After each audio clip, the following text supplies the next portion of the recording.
नमस्कार शेतकरी बंधूंनो, मी निलेश प्रभाकररावजी गळूकर, राहणार सुकळीबाई, तहसील सेलू, जिल्हा वर्धा येथील SRT शेतकरी वर्ष दुसरे।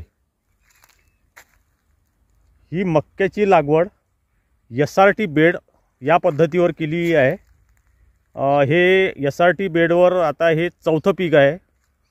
मागच्या वर्षी ला सोयाबीन होतं इथे 4 एकर क्षेत्रात, आणि त्यानंतर याच बेडवर चना होता।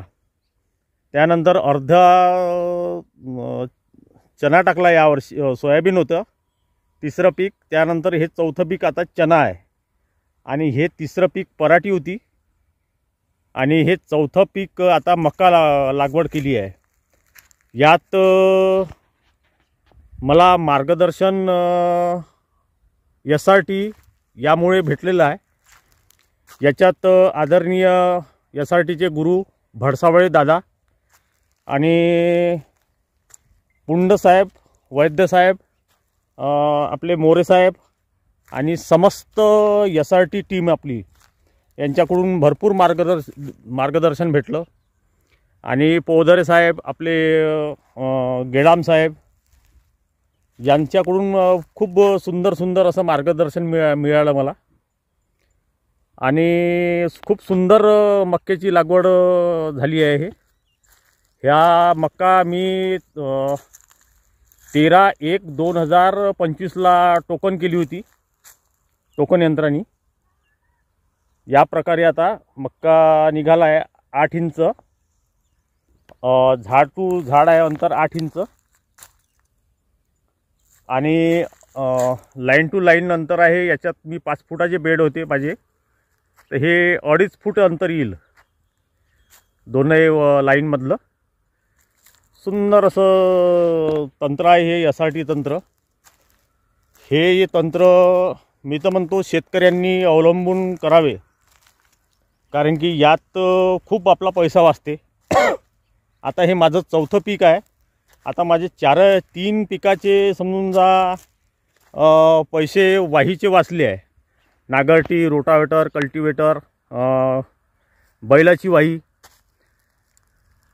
तरी सर्व शेतकऱ्यांना मला माझी विनंती आहे की या प्रकारे तुम्ही शेती करा, SRT शेती।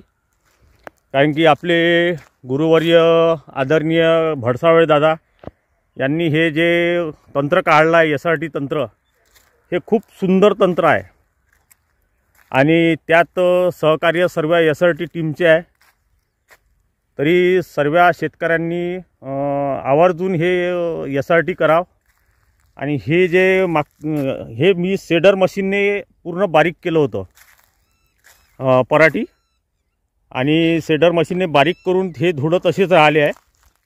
काही हिरवे झाले, पण आता ते तणनाशकने ते कट करून आपण हे करून टाकू तणनाशकने।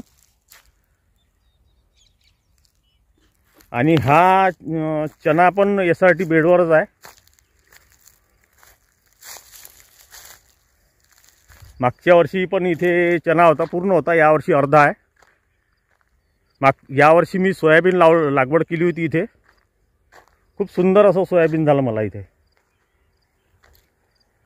हे 5 फूट अंतर आहे, 5 फूट लाईनवर 2 तास पूर्ण पॅक चना आहे या 5 फुटावर।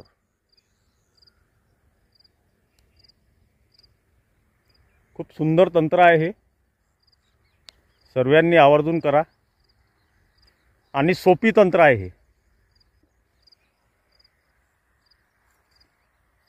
ठीक आहे शेतकरी बंधूंनो, जय हिंद, जय भारत, जय SRT।